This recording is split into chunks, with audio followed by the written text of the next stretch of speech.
I'm in Max. You are listening to Happy Jack's RPG Podcast. I'm in Max. Pursuing the RPG hobby with reckless abandon.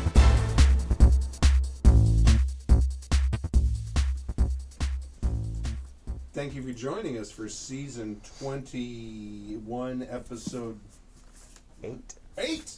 Episode 8. Now I'm talking. Hi.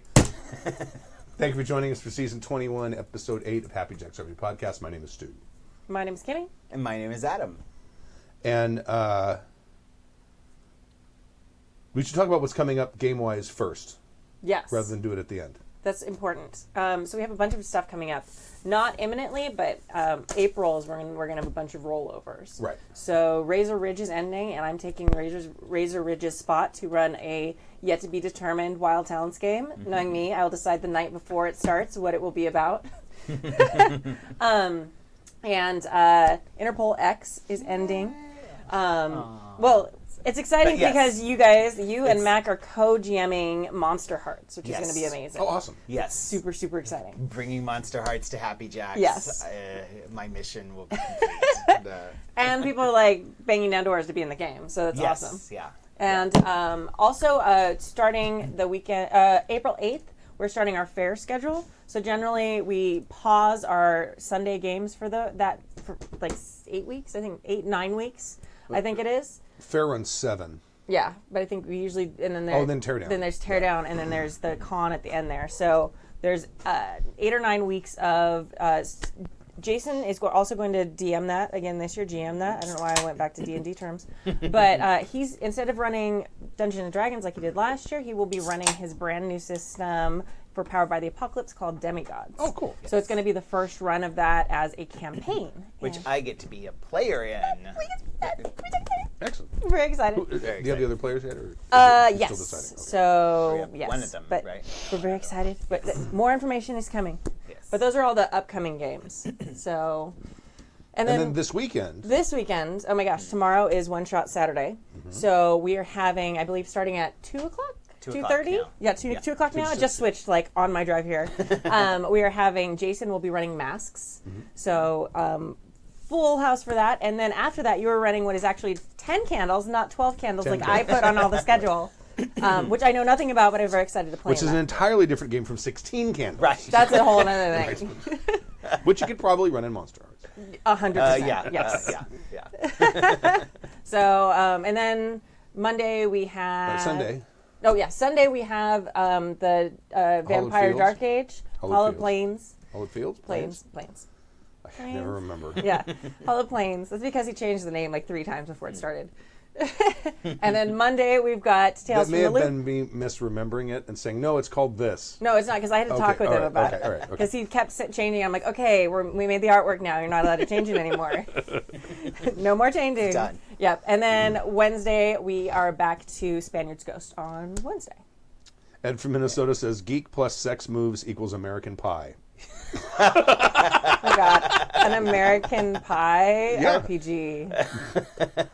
Oh my God. I feel like that's a Powered by the Apocalypse skin. Yeah. I'm sure it could happen. Mm-hmm. I could pretty much turn anything into a Monster Hearts game. Yeah. I believe in you. I can see that happening.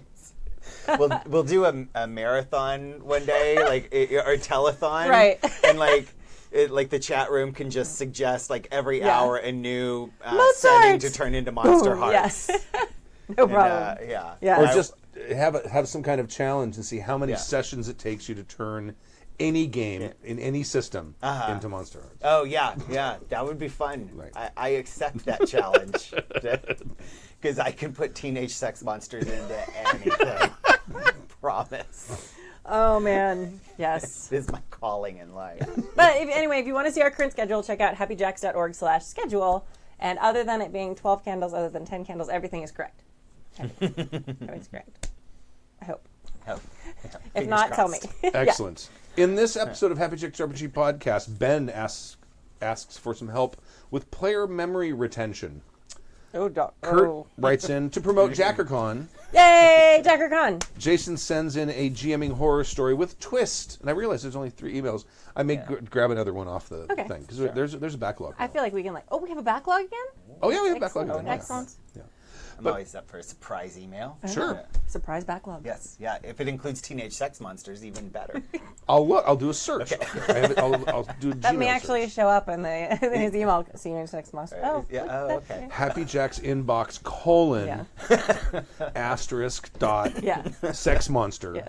And if there aren't any now, by next week there will be now. Yes. Yes. There will, yeah. Yes, I will be on the podcast again in I think 2 weeks. So everyone, 2 weeks. please write in about teenage sex monsters. I'm here for you. But first, if you'd like to email us, you can email us at happyjacksrpg@gmail.com. That's happyjacksrpg@gmail.com. We're on social media. It's totally backwards to HappyJacksRPG. them. I don't know. What? HappyJacksRPG. Yes. Social media. It doesn't matter what it is. Yeah. Yeah, That's where you'll find us. That took a lot of HappyJacksRPG. freaking work. I'm just gonna streamlined. say. Yes. Also, we have a bunch of community you can join. And then Ookla. You can go check out our Ookla page. Ookla. I don't know. It's Oh. isn't it like a Brazilian? I don't know, but social I'm not media? managing it, so it makes me nervous that you said it. What's the other one? What's the Twitter that's decentralized? Mastodon. You do that. I don't do that. They were not on this. Like, this is. I didn't even know these existed. No, these are no. Instagram, Facebook, Twitter. We have a Facebook community page in addition to our fan page. And so I'm still working on the MySpace page. If you want to be in our top 8 friends, let me know. Yeah, that's only for the top level Patreon donors. Yeah. That's right. You know what? They still have millions of daily users. Do they really? Yes. Well, didn't Justin Timberlake buy them and turn it into like a music? It's almost sharing all site? band stuff. Yeah. Yeah. that makes sense. But I was shocked. I went there and it's got this whole new look and it looks like a modern web page and Wow. wow. yeah. I have to see if Tom's still my friend. He is. I think he's still everyone's friend. He's Yeah. with the whiteboard. Yeah. Oh my God. But anyway, you can join our awesome communities and chat with other jackers, talk with us. We have happyjacks.org/discord if you want to chat in like real time, and we also have happyjacks.org/forum because Yes. Join the forum. Yes. And Super cool. Sometimes there's flame wars. Yeah. It's wonderful. It's very good. And in both places, there's a looking for group. So if you are looking for a game, you can find online games or in-person games on both those places too. So if you want to play just like us, or maybe not like us, it might be better if you don't. Like yeah. good. Or fine. Yeah. And if you want to watch the show live and you're listening at home in your car or while you're mowing the lawn or exercising, because I hear people do that while they're listening to the show. Really? Cool. Yeah. I believe that's going to come up. Yeah. Is it? Oh. Yes. There's a PS. Oh my. Yeah. If you want to see the show Adam live, did the homework. I read ahead. It's true. if you want to see the show live and see all the bloopers we edit out of the final product before it goes to the podcast, Not a thing. Don't do that. you can go to happyjacks.org/live. Yeah. And we stream the show on Friday nights at 8 p.m. Pacific time, even when it's raining outside, which it is right now. Yes. It is raining and cold in Los Angeles. It's awful. It's like 55 degrees outside. There's a drizzle, which we categorize as a winter Right. storm. People are cursing at 55. It's yeah. not cold. Well, and It's awful. minus 30 here. there's this weird thing in the air called moisture. Yeah, it's I don't know. weird. Yeah, It keeps getting on my glasses, I and I have know. to keep wiping them off. I actually, when I worked out today, I actually sweated a little because there was moisture in the air in the gym. It was very disconcerting. I'm very upset. It's really strange for us to understand. Everyone's just like, oh my God. And I think that's it. That's all of the announcements. So I'll go into the first email. Yeah. Sure. This Write is- in more emails, though. We Yeah. like emails. Yeah. Do the This email. this is from Ben. Email Oh, yeah. song. We need an email song. I had one once. Oh, did we? I had a well. This is the email of the week because this is the Oh. featured email, right? 'Cause Featured email. I thought it was thought provoking enough to turn into like a Yeah, longer discussion. Right? absolutely. But yeah, I used to have a featured email of the week little jingle. That was in the first soundboard when all the people came out and said, "No more soundboard," and then You did go a little crazy at the beginning at the soundboard. Just a little. A lot. Did you have one of those buttons that goes, "Awooga"? Yes. Oh, There I were did. yes, Yes. yes. And there is yeah. And the toilet flush. We can't hear that, so we don't get the joke. Why problem make when Yeah. you no problem have? You Oh, don't that want one. to That make. one's loud. Everyone Yes, loves that that. one. Yeah, everyone loves that one. But there was like a baby crying. There Yeah. was like an orgasm sound. I still have. It I was have like, all those. Oh, I know you have I them can't all. play the baby because people for some reason hate the baby. It's triggering. Makes their milk drop. Oh. No, it's like people like are like, oh God, the time I got no sleep. I remember that. Yeah, yeah. It is kind of a PT SD. SD thing if you were a parent. Parent traumatic stress went- disorder. Yes. And parental. Yeah. Parental. And went through the Yeah. 2 months of constant sleep deprivation. Yes. There's a reason babies are cute. yes. Yeah. So they survive. Yeah. Yeah. No, absolutely.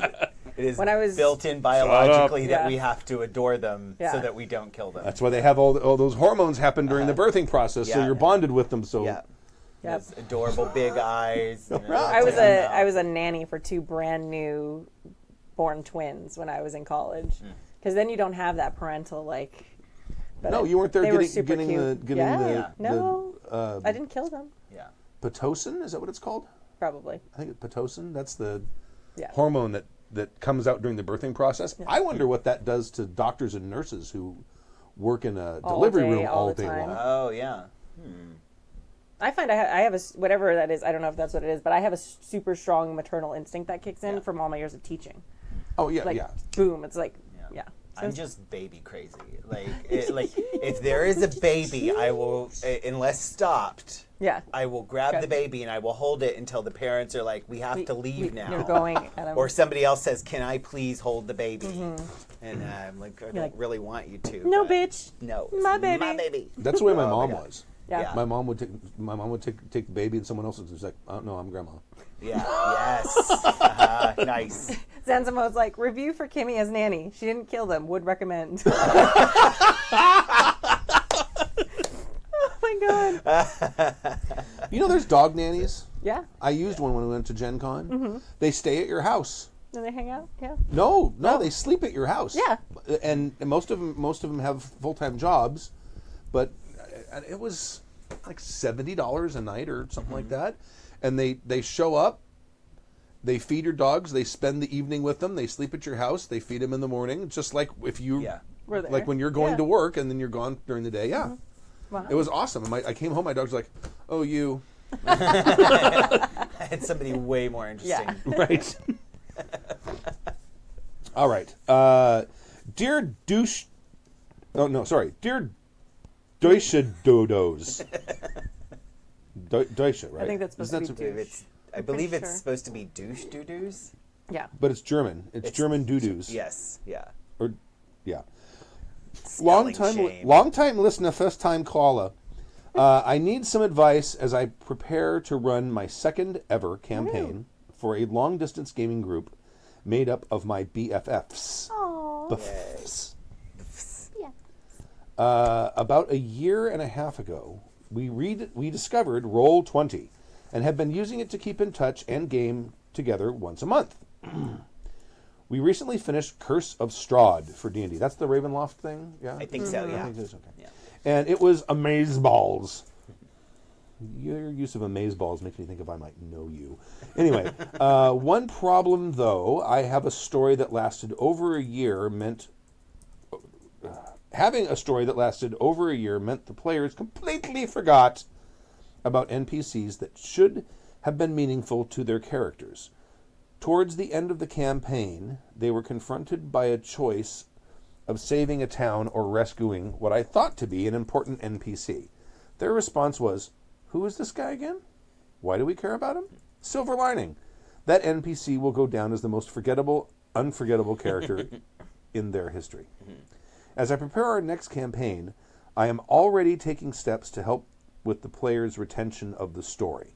I'm venturing into the world of homebrew campaigns and will be including them in the creation of the world to help them be more invested in the quote-unquote big picture. I'll be running short adventures that can be wrapped up in 2-ish sessions, and the story arcs will be more PC-oriented based off of their backstories and character choices. Do you have any ideas for other ways I can help the players remember important stuff? I was thinking about maybe doing a wiki for the campaign. You think that's a good idea? Any recommendations or cool ways to keep an adventure log that the players can easily access? Do you like me? Circle yes or no or maybe. Oh, okay. I had to take one Suddenly of those we're in notes away 6th today. grade. Yeah. I'm going to Fourth grade. circle yes. Yes. I'm sorry, I'm a maybe. I'm a firm maybe. Well, the amaze balls makes me suspicious. Yeah. I would be a maybe as well. For yours forever, hug time on the forum. Okay, That's I'd why make it a showed yes. you I'd yes, make it a yes. because hug time is awesome. Just the concept. I don't know you personally, but Ben in real life. Ben Earl. That's a strange nickname, Earl. P.S. Listening to your backlog IRL. was clutch as I trained for it and completed my first marathon. Finished in 3 hours, 55 minutes. Nice. That's good work, time. Ben. Did you drive? Having the crew along for my runs distracted me from the pain, and I owe you all a beer if you're ever in Memphis, Tennessee. Cool. Excellent, thank you. You know the thing that terrifies me most about marathons? Running. No, no, I haven't gone running in like 4 months, but bleeding nipples. Oh yeah, It's a thing. Like, Yeah. No, it's an actual thing. I know, Yeah. and I'm like, And chafing? yeah, like 26.2 miles or something like that. Yeah. But bleeding nipples, holy fuck. Yeah. You put Band-Aids on them. Yeah. It's just not a thing you should have to do is Band-Aid your nipples. Yeah. I feel like if you're running far enough that your nipples will start bleeding, you should probably not run that far. Right, yeah. Or at all. Just don't run. Yeah. That's my solution to everything. Or don't wear a shirt. If you're hot enough, Well, I'm okay with that. Depending on local ordinance. Yes. Get a really good sports bra. And- That's my other suggestion. But yeah, I don't even remember, I was watching, or I was Googling a marathon somewhere, and it shows these people finishing the marathon, and there's like Little blood, yeah. stains. I'm like, oh my God! Yeah. Yeah, it's a thing. Yeah. Yeah. Like if you're in a vampire game and your character's nipples are bleeding, that's cool. Sex moves may be involved. Sex, Oh, yeah, right? absolutely, Yes, yeah. That's your new custom sex move for your vampire and Monster Hearts. Is my nipples bleed when I'm horny? Yeah. Yeah. Yes. Yeah. No, there's whole forums talking about how to deal with that and stuff, though. Like, it's Yeah, crazy. it's crazy. Yeah. But good for you, Ben. Yes. Health and exercise is important. Yeah, write back to us and tell us how your nipples are. Yeah. Because we're concerned now. Electrical tape on nipples. Thanks. Oh, ooh, God. Ugh. That's who was that? What was her name? Was it from? Was it X? Lots of people put. No. This is one of the Character? early '80s, late '70s punk band, female lead singer. She put. Oh, she'd put the X's. Yeah. Yeah. Was it Patty something? But no, not I can't Patty. remember. No. And I know who you're thinking. I can picture her, but yeah. Was she called Xena or something like that? I want to say she was from like X or something like it, but I can't remember. Yeah. I can't remember the name of the band. Anyway, I don't know that. So remembering. yeah, yes. Speaking of remembering details, And what that email was about when we started talking about bleeding nipples. so some quick, Patty LaBelle, they say. Patty LaBelle? No, No. this is a I- punk band. Oh, sorry. Sorry, chat room. Well, they You typed are LOL. incorrect. They made a joke, and I didn't know. So, I mean, Madonna? No. Now they're just guessing. You Yeah. guys don't know. Yeah. You don't know. Yeah. All right. So one of the things I Exene. It was Exene. From Exene, X. yes. 1977. Yeah. Okay. Yeah. So I like the idea of a wiki. The other similar thing that I've used is, and this was specifically in an online game, is we each made a Google Doc our character sheet. This was it was a Monster Hearts game. Surprise! Shocking. And Surprise face. Yeah. And we each did a Google Doc of our character sheet, so it had all of our stats and moves and stuff like that on it. And then most of us would keep a history as well in our notes and like this is what we think happened or what happened last session from our perspective and all that. And then I played an online masks game that Jason ran, and one of the players set up a wiki for us, and we would just do our character sheets on the wiki, and like you could keep notes on it and all of that. Yeah. But from a GM perspective, I think the important thing here is you have to keep these NPCs relevant and conscious in their mind.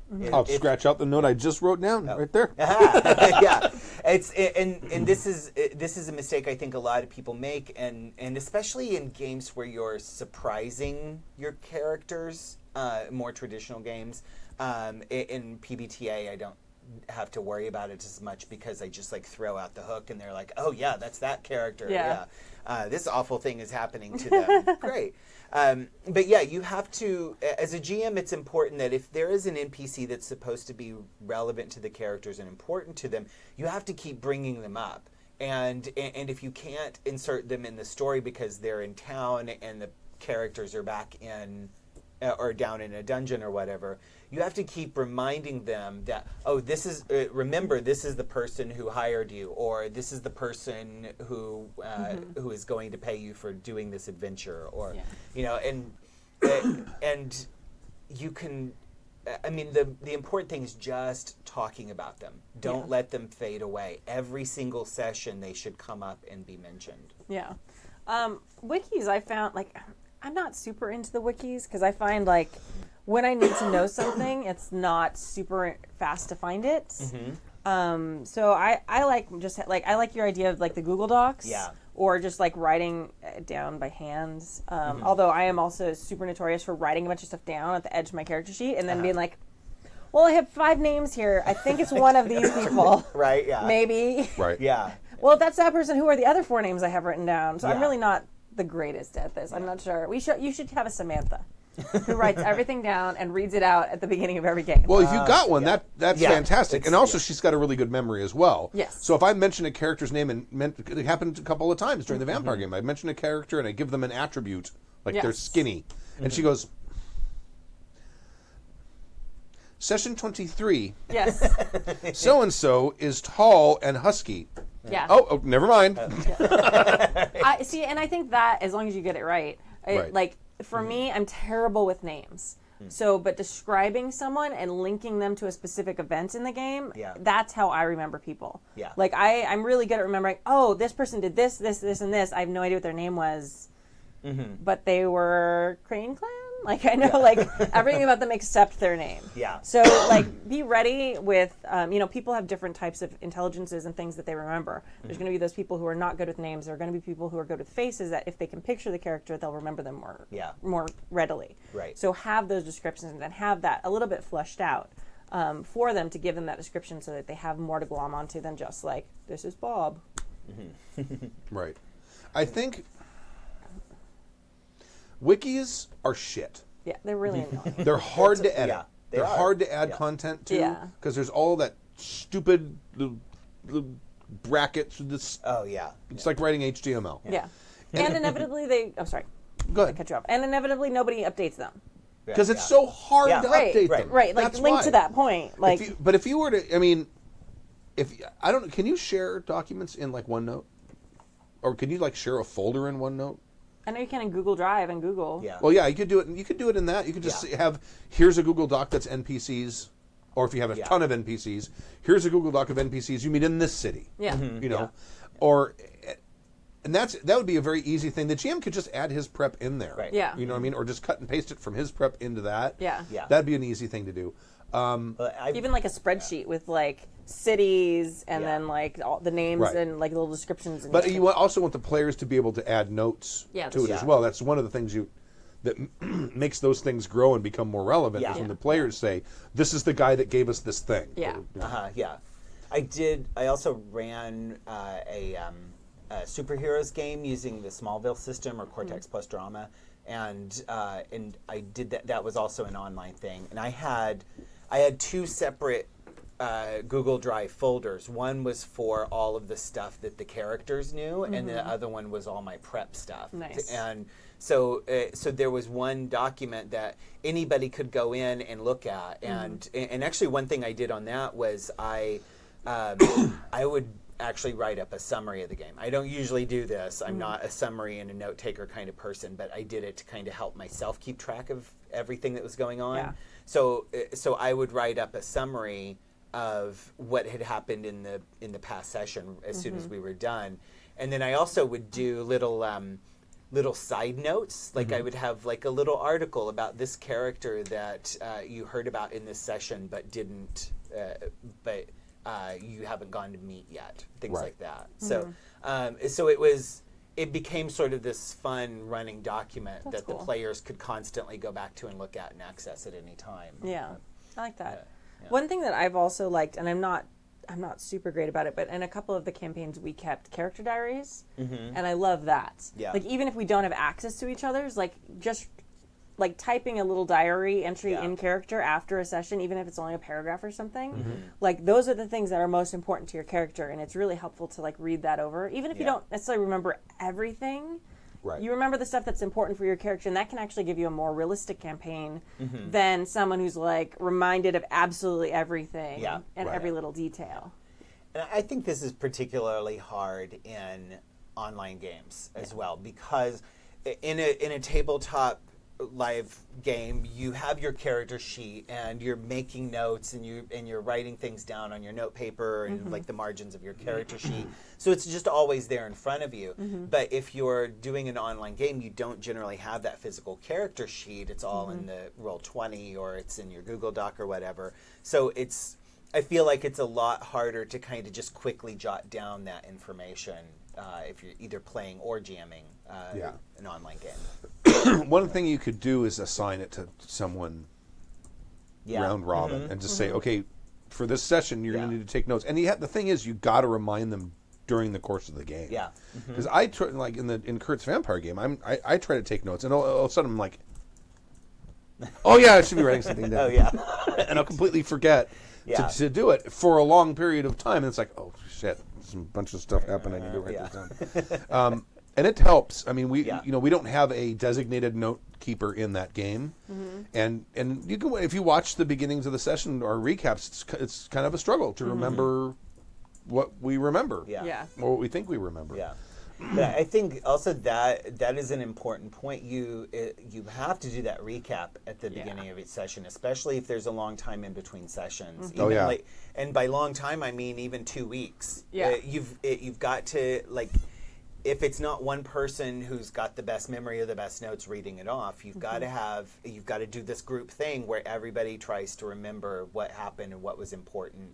And the GM, it's good for you as a GM as well to get that that reminder of, oh yeah, we did say this and this happened. I mean, thinking back to my college days, some of the things that kept, I mean, we played every week back then, but some of the things that kept stuff fresh in our minds was having conversations about it during midweek. Oh yeah. You know, and even if you're like, you know, if the party just got to a city, instead of like having a bunch of sidebars about people going shopping and stuff like that, do it midweek, and that might help jog people's memories about what had happened previously. I don't know if that's going to last for a month, but for a couple of weeks it might help. It might help. Well, and there's a side effect to that too, and this is something I noticed. That same Monster Hearts game. I actually thought about that. That's interesting. I hadn't either until it happened to me, and I'm like, oh, this is what I've been missing. I like you guys. I'm trying to, there was what? I think we lost the stream. You want to pause for a second? I'll play with soundboard while you're doing that. Oh. What? You don't want to pause the podcast recording? No. Okay. No. Go it's back now. Okay, it's back. Let's back up. It says they're back. You right. Right. Girl Excellent. from Ipanema fixes Seamless. everything. We are nothing if not professionals. That's right. Dave's in the chat room, and he says, yes, you can share OneNote pages. We did it for Dead Ring. Not pages, the whole notebook. Oh. Well, at least on the app. Oh, okay. I'm looking at the app on my iPad. Mm-hmm. I don't know about, but on that it says you can only share a notebook. Invite people to notebook, copy link to notebook. Is that for the free version if you paid for the... I don't think there is a paid version for know. OneNote. Okay. I don't know. Also, some other people in the chat room were suggesting offering XP. Yeah. If you update the wiki or if you update your character diary or something like that in between sessions, like that helps people remember and give them a little bit of XP. Yeah. In Savage Worlds, it was like anytime I would run that, or or my group would do it, it was like whoever does the recap gets a Benny, an extra Benny to start Perfect, with. You know? I just thought of something for Monster Hearts that you could do. Oh yeah. Make little yearbooks for all the player characters. Oh, and whenever a new NPC is introduced, the GM signs their yearbook. As that version, that's such a great idea. Oh my God! Tell me Sam is it Sam, Mac? Tell me Mac is listening to that. I don't know, but we're going to remember, and we will set that up. Yeah, once you know your school and everything. Yeah. I have that printer. You can print out booklets on it. Yeah. Oh my God! Because you guys are co-GMing that, right? We're going to co-GM. Yeah, we're still trying to figure out exactly how that's going to work. I've co-GM'd a lot. So Mac is really interested in running it, but has not run it before, only played it, and so I think she was a little nervous about that, and was hesitant to take on the full duties, and I really want to play it because I don't get to play it very often. I'm usually running it. Yeah. So so I think we're just going to trade off, and like I've done when I co-GM with Jason a lot, is like I'll do a story arc that maybe goes a couple of sessions, and then hand it over to her, and she'll do a story arc that's a couple of sessions. Jason and I would generally do different fronts, and so you have one GM who's focused on the evil corporation that's trying to control the teenagers. This is masks. It's what we did. And then another front was the adult super team that was trying to influence them and control them. And so like anytime I ran, it was usually the adult super team was sticking their nose in the business, and anytime he would run, it was stuff about the corporation we were all trying. That's a good division of labor for something like that. Yeah. It gives each of you sort of your own purview when you're running. Exactly, yeah, and it's something like I really like doing, and especially since I'm the hugest PBTA advocate, but since I discovered PBTA, and it's so. Because it doesn't require secrets from the GM, which is, it works really well for that. Because, if you're running and the other GM is one of your players at that point, and you could be like, oh, does that work? That the evil corporate guy is also secretly the leader of the super team, and it's like, oh yeah, that's awesome, great, go for it. Right. And you're not trying to hide these things in the way like in a lot more traditional games where you're trying to like. Surprise the players. Yeah, you're trying to surprise them. Yeah. Right. So in D&D, I feel like it's a little more difficult to do that. Although I have co-DM'd on D&D before, and to me, it's a little less seamless, I think. Yeah, and you guys did a cool thing too, where you each had a character, since it was like a superhero team. Yeah. You each had a character that was part of the superhero team. So it was just like when you weren't GMing, you rotated in as that character. Yes. And then Did you share the same character? No, different characters. They each had their own characters. Yeah, but they both of our characters kind of filled the same function on the team. They were kind of like the tough, tanky a tanky kind of character, but very different personalities. So the emotional role was very, very different.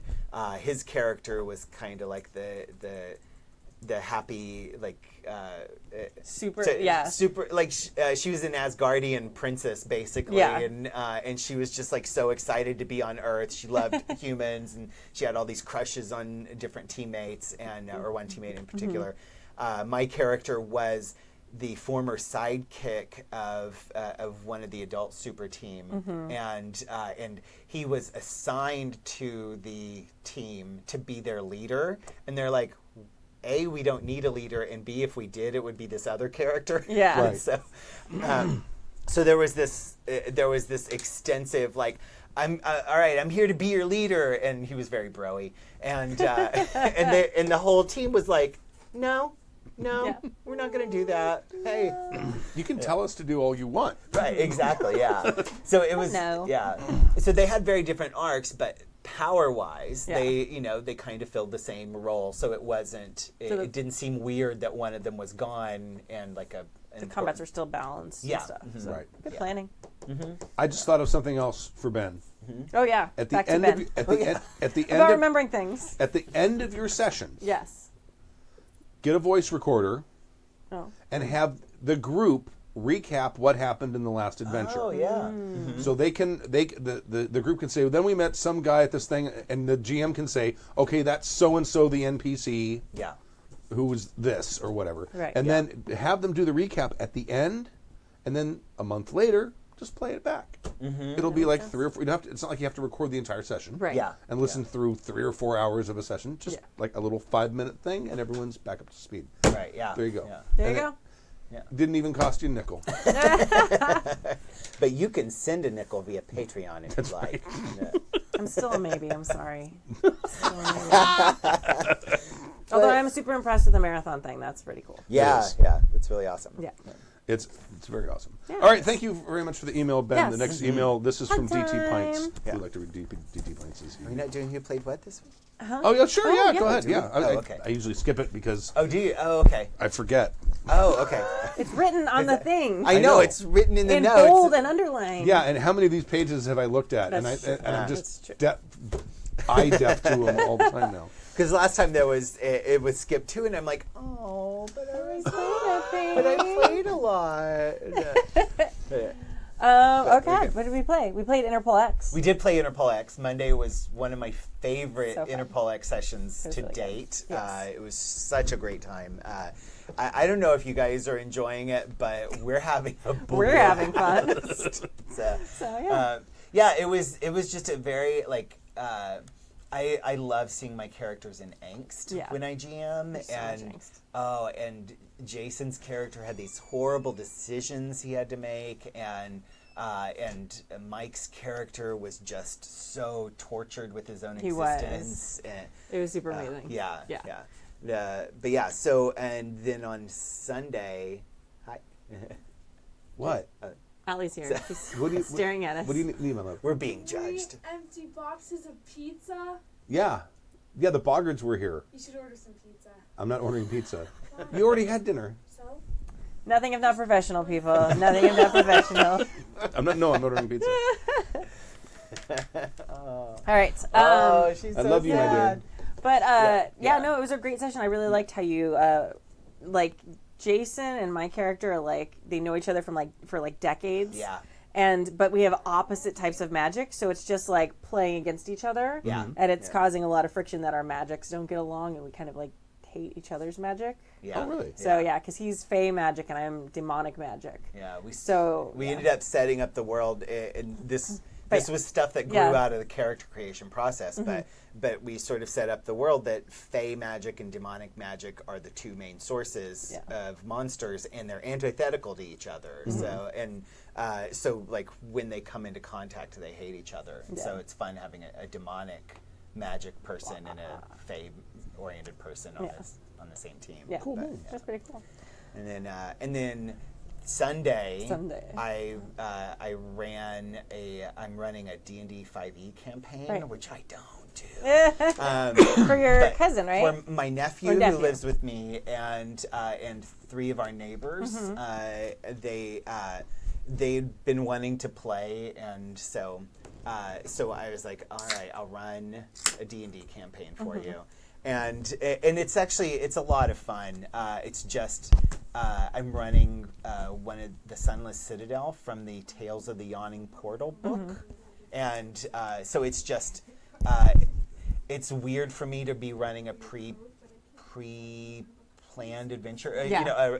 An adventure pack. An adventure pack. Yeah. Yeah, that's it. Yeah. And yeah, so because I usually would only run D&D if I had a really amazing story that I wanted to Had to tell. be in D&D. Yeah, and Why else would you play D&D? I like playing D&D. I'm just not a fan of running it. Yeah. I That's Yeah, sort of everybody's thing, though. It's Yeah, like, oh, I yeah. like playing D&D except for combat. Yeah, And right? yeah. Yeah.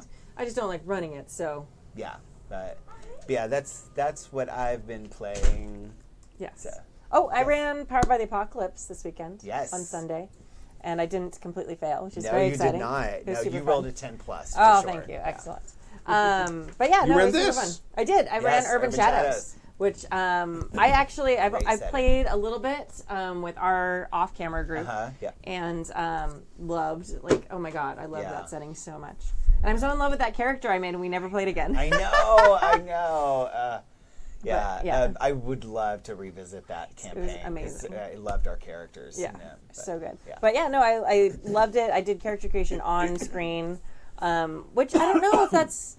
I don't know if people like that or not for a one shot, but that's like one of my favorite things about PBTA is like that collaborative building the story. So Yeah. if people like who watch our one shots prefer not having character creation on there for PBTA, it only takes like an hour generally. Yeah. So then you have like that whole immersion in that process of how the characters link up, and then you play the game. Yeah. So if you guys don't like that, let us know because we love it and we can just do that off screen maybe. Yeah, But yeah. so But much fun. I love doing it. To me, it's Yeah. one of the best parts of those games. Yeah.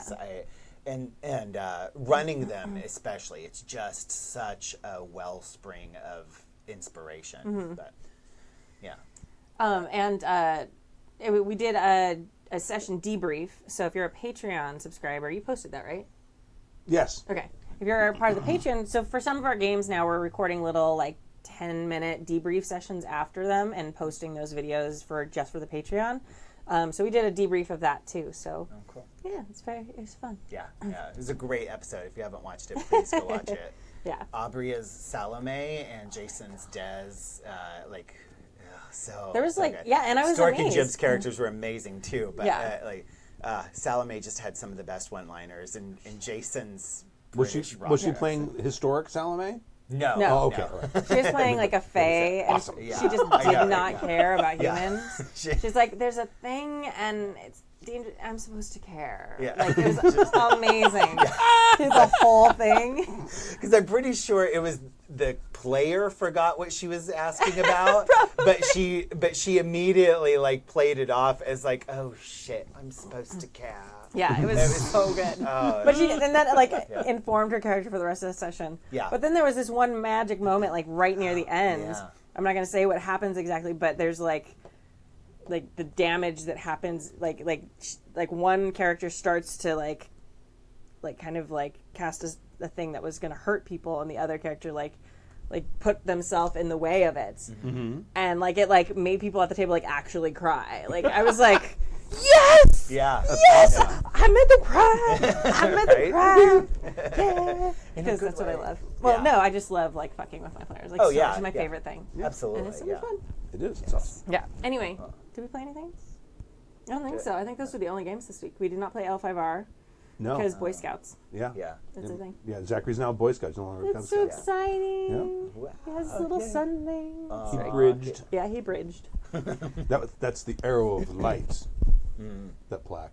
Even though there's no actual arrow on it, the actual symbol is an arrow with that little arch with the 7 Yeah. things. No, on that's it. Oh, okay. super culty sounding. I didn't know what it was actually It's called. an arrow of light. Yeah. That's like from the ladder or something. Like the path. My guess is I'm totally my guess is it comes from Native American lore. 100%. Yeah. Very. But now that you told me to watch The Path, like I'm completely obsessed with that show. I got through like all the seasons. Oh, did you? Yeah. I've. It went downhill. It did go down. But now I have to know how it ends because I'm a completionist, so I'm just Right. going to keep watching it. See, I watched the first episode, and it was one of those where I'm like, oh, this is really, really good. And then they get to the big surprise of the first episode, and I'm like, that's it? Yeah. That was this. It gets more like Yeah. interweaving. And I yawn, and I'm like, no. And, Oh, have you seen what's it called? Designated Survivor? no. No, I really want to see Holy that. shit! Is Yeah. it good? Yeah, it? I heard it was amazing. It's like what? Yeah. Not when you're like 12 seasons in, but it's like watching the first season of 24. Really? Yeah. Oh, okay. Well, it's Kiefer Sutherland. Yeah. And it's got to have some of the same writers. It does. But basically, the premise of it, Yes. right? There's a State of the Union address, and he's the Secretary of Housing and Urban Development. Yeah. And so they hide him away someplace in case there's a catastrophic explosion that wipes out all of the government. And a catastrophic explosion happens and wipes out all the government. It's like, I'm sorry, what? Yeah. No, It's also- awesome because he's like, and if you look, you can go on Wikipedia and you can look through the list of people when they started it in the 50s, I think, basically when the Cold War started. But it lists all of the people who have been designated survivors, usually for State of the Union addresses. Yeah. But there's a couple of times when they have more than one. Oh, really? Right after 9/11, when the joint address for Congress, Dick Cheney and one of the secretaries there were two people in two different places. Oh, wow. Being hidden. Yeah. And it happened one other time, I think. Yeah. There's one other Well, time. yeah, I mean, when the Cylons attacked and Yeah. President Roslin was, That's exactly what it is. Yeah. It's exactly the same story. Right? Yes. Just no robots. just, well, then why? Yeah. But it's really well written. Yeah. It's really well written. good. Yeah. Yeah. I'm enjoying it. It's Excellent. fun. Chat room agrees. They like it. Yeah, it was fun. cool. It's fun. Yes. I'm now. It's like, and there's like one full season on Hulu, and then they're putting the episodes up on Hulu for the second season. Oh, okay. And I'm already caught up, and it's like, fuck, I hate being caught up. I know. Yeah. You have to like wait a week. Yeah. That's, Kind of like I know. That's like Game of Thrones shit. Yeah. just Fuck. so primitive. It's awful. Drop the whole goddamn season. What am I supposed Right? to do between now and a week from now Yeah. when I want to watch my thing? Right? Exactly. Yeah. Very I'm annoying. coming up on that because I just binged the first season of The Expanse the last 3 days. Oh, My God, it's yeah. so good. Oh, so, man. Yeah. So yeah, I was like, it was like 6 o'clock, and I'm like, okay, I've only got the last episode of season 1 to go. I bet I can watch it before I have to go over to the podcast. So, Have you read the books? I have not. Oh, No. They're the books are better. Yeah. I like the series is good. Yeah. The books are better. Well, they're actually looking at the Yeah. the series.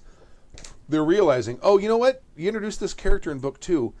You could have her come in over here, and you could foreshadow this. They're actually making some decisions in the film that kind of make it a little more interesting. oh, really? Oh. Yeah. Yeah. But like Christian Avasarala Yeah. doesn't show up until the second book. Really? And the series, love her the first yeah, season she's is the so first great. half of the first book. Yeah. Oh, okay. Season 2 basically completes the first book and goes a little bit into the second. Okay. But Christian Avasarala doesn't even show up until book 2. Wow. And okay. and in fact, I don't think she ever even cusses in the first season, does she? Not that. Oh, yeah, she does in the very final, or like, Okay, all right. or not the final episode, but one of those last episodes. She actually does say, "Oh shit," Oh, because yeah, she's yes. but I don't want to say why because it Right. gives things away. she's one of the most profane characters in any book I've ever read. Oh, Yeah. really? Oh, Yes, okay. she Yeah. cusses all of the time. She can be incredibly diplomatic, but when Yeah. she's behind the scenes, she's like, "Oh, don't shit me." Blah, blah, blah, blah, Yeah. blah, blah. She is such a great character. And Shoria Agdashlu Yeah. she is amazing. I did not like her when I saw the first season of The Expanse. Then I went back and I read the books and I got through to like book 3. Yeah. And then it's like, okay, I can't wait for her to show up now. Yeah. Because the way they portrayed her in the first season is entirely different than how she's portrayed in the second book. Oh, She's a interesting. much stronger, more decisive, Yeah. less diplomatic character. Interesting. And it got to the point where, because I usually listen to them on Audible, when it comes up to a chapter and it mentions Avasarala, I'm like, this is going to be a good chapter. yeah. And now when I watch the second season, now that I know what she's capable of and what her character is going to become, Yeah. I'm like, okay, that's awesome. Yeah. Love it. I've been actually I was talking about it in Slack today, but I've been watching Versailles, which is on Netflix, and it's like your historical drama with a bunch of sex and beautiful people Yeah. and like court politics, which I like. I love that so much. So I was actually asking today, and maybe people can write in and tell me, or they can message me or something. I actually was wondering if there's an RPG that kind of recreates not like fighting things or anything, but like the court politics. Sort of like you have in, I guess, Vampire, you kind of do it, but something that like focuses just on that, where people aren't really killing each other. Like maybe you poison each other or something like that. But I don't know if there's an actual tabletop RPG out there. I know there's a bunch of RPGs online that do that. Yeah. But if you know of something like that, I am super interested. They actually in have that. mechanics for it. Yeah, like L5R beta.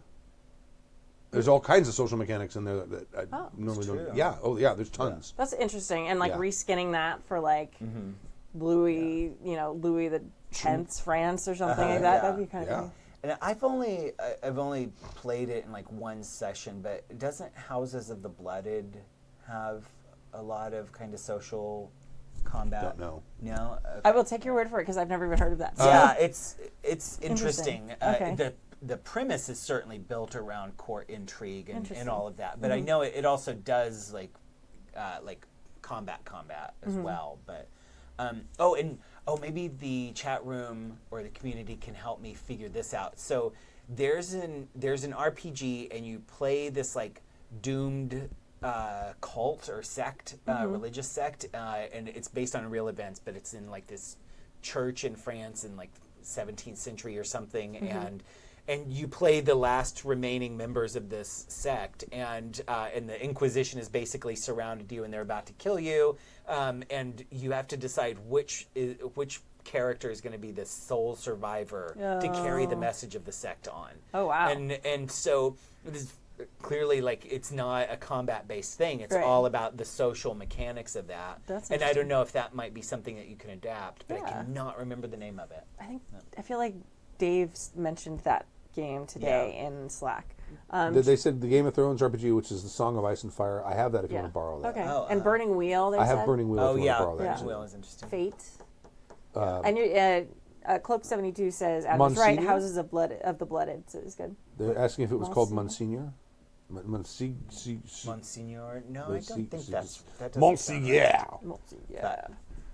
But that might be another. Yeah, we look back in the Slack because I feel like. Just savage it. Yeah. And, whatever. Hillfolk.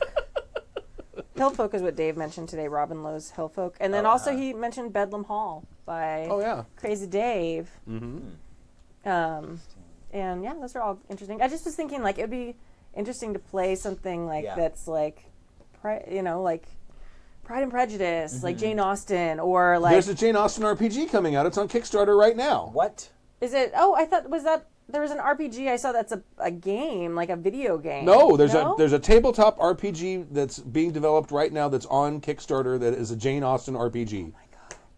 It's with costumes. I have so many Jane Austen costumes. Can we please be in Regency costume for it? Yes. Yeah. It's required. Costumes required.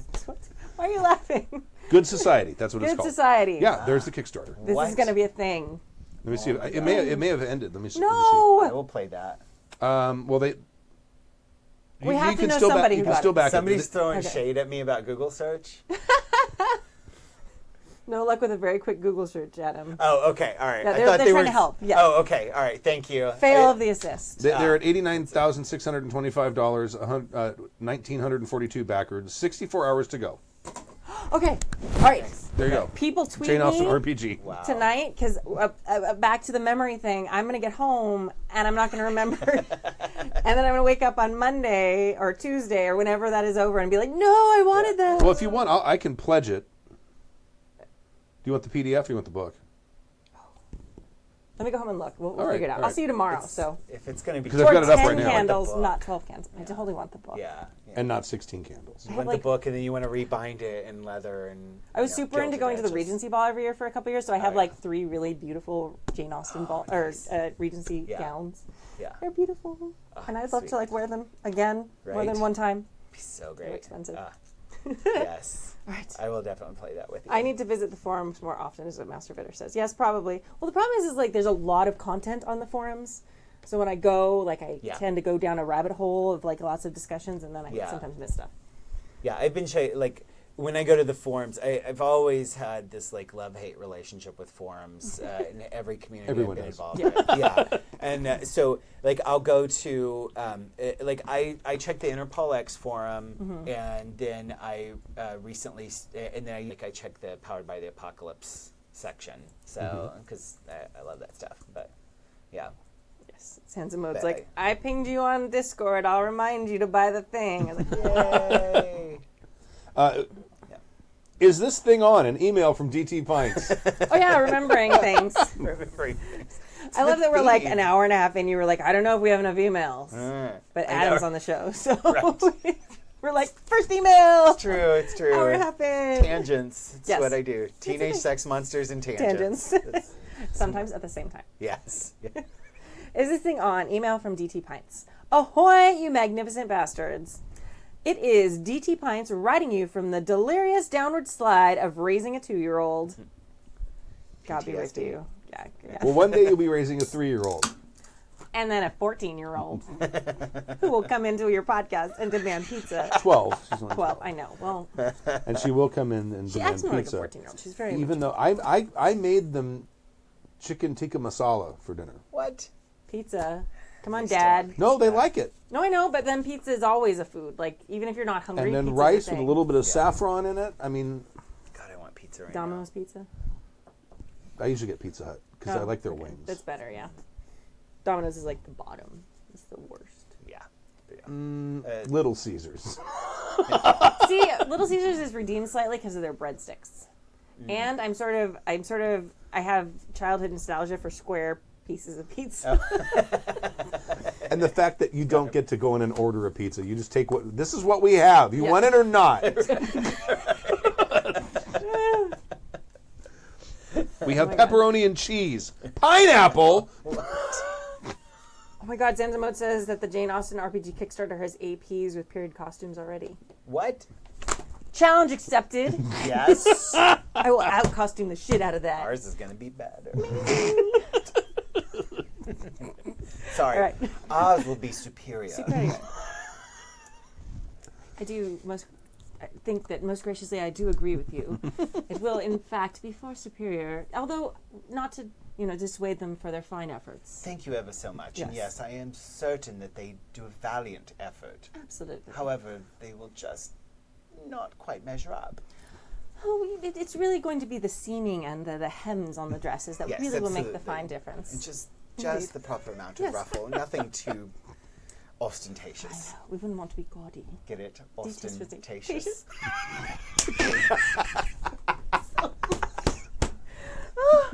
I love my friends so much. Oh, God. Okay. All right. Way back in 2013. Yeah. Oh, wait, no, I skipped a whole bunch. Raising a 2-year-old. We went on a tangent. One sentence in, and we're already on a tangent. That's what I do. It has been many a moon since I If we wrote get the you show. and Tappy on the show at the same time, we're going to do like a 5-hour Done. episode. Oh, nice. Actually, okay, so Discord has been like crazy with their data crunching of the show for reasons I don't know. Right. The episodes with Tappy are actually shorter. What? Statistically speaking, it seems longer to our brain and our Tappy SD, but statistically, Really? yeah, they totally measured it out. That was a question that the Discord they crunched the numbers and proved it. They have screenshots of the data I can send you. It's amazing. What thing was it under? No, it was in the general, I think, and it's literally been a discussion that's been happening for a couple days. It's pretty amazing. Okay, keep going. I'll find this out. Yeah, it's a thing. And we've had 81 separate hosts on the show since our first season. Wow. 81? 81, including guests and one-timers and Right. Matt Mercer the one time he was here and that sort of thing. So 81 altogether. Holy metric. Right. Yeah, it's pretty amazing. Anyway, so third sentence of the email. No, still second. Sorry. It has been many moons since I wrote the show, but things had gotten a bit damn desperate. Way back in 2013, I thought it might be a good idea to actually rally the douchebags, I'm all for bringing that term back, and play some mother flippin' RPGs online. Woo. If I remember correctly, and I don't, I got the opportunity to play an orc huntress in Jib's hero game. I played Stork, a killer cyber sniper, in Kanjaro's Judge Dredd game. Kangaroos. Kangaroos, yeah, that too. A gummy bear in Sir Guido's Fate game. Oh my God, I remember hearing about that game. A hobo vampire who quickly lost his pants in Muntjuck's vampire game. And a bard with an outrageous Spanish accent in Hive Mind's Dungeon World game. a murderous ghost in Blood Sparrow's murderous ghost in Blood Sparrow's murderous ghost game. All in the first JackerCon, I played close to 8 games and got very little sleep. Kind of like raising a 2-year-old. We were preparing you. Since then, some 13 JackerCons later, we've gotten 20 to 40 participants and some and less than 10 in others. It has been a great opportunity. I had the great opportunity last summer to actually get to play in Kimmy's Wild Talents Inquisitor game as Father Tamio with an outrageous Spanish accent. As a side note, she is the second of the hosts to participate in JackerCon, and long may she keep being awesome. Hear, hear. Thank you. However, now we are less than 40 days out from JackerCon 14, and participation is at near zero. I have found that unless this thing has a constant and annoying cheerleader to sing its praises, it fades into oblivion. We now have a shiny website to make creating and signing up for the games very easy, and I'm at a loss how else to boost participation and reinvigorate this thing. Maybe the Sultana of organization and promotion. I like that. I like that. I'm adding that to like a license plate frame for my car. Yeah. Can offer suggestions on how to best boost our fanboy penises. Callback. It's a ton of fun, but as boat captain duties, father duties, husbandly duties, I have taken up much more of my life. I am no longer a young... You keep up with those husbandly duties, let me tell you. You got a 2-year-old now. You're going to have a 4-year-old and a 2-year-old. Yes. Because I know how that works. Yeah. It's not a coincidence.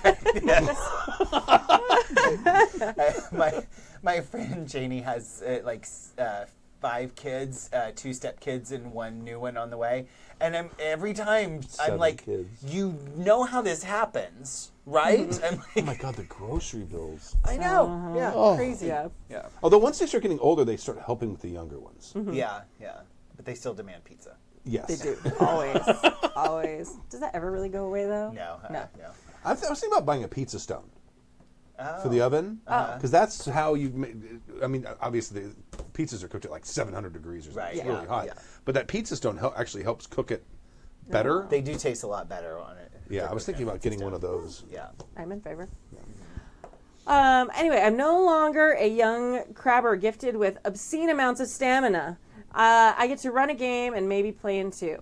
So, create a game, play in a few, drink beer, remember that part of the motto, with a fellow jackers from Norway, Australia, Japan, Brazil, Antarctica, England, and Iowa. Cheeseburgers beware. We are celebrating Dritzmas, and the theme is all about caves, dungeons, and the Underdark. Been spending most of our lives... living in a subterranean paradise. Yes. Sorry. That's fine. I'm glad you did that. Because I was just going to, shout it. So. Been spending most our lives living in the subterranean paradise. Don't like the theme? Yes. Make a fucking game about cooking with B. Arthur. I don't care. Just run something. I am running a straightaway steal of Stu's game spec Ops Navy SEALs stumbling in an ancient temple in Cambodia during the Vietnam War, where they will tangle with denizens, some with 2 scimitars of the Underdark, and I am running it in fucking GURPS. Yeah! Wait for it. How do we build it? How do we make people come? I still got DT. You still got it. What do you and the crew think? Well, we need to talk about it on the show more. Number 1, which we just did. We just did, but I mean, we need to have, like, when one's coming up, send me an email and let me know, and I'll bake it into the show notes so that it shows up in every week, and we'll mention it every week. Yeah. Because we used to do that a lot. Yeah. When does it start? Dritzmas. So the 18th?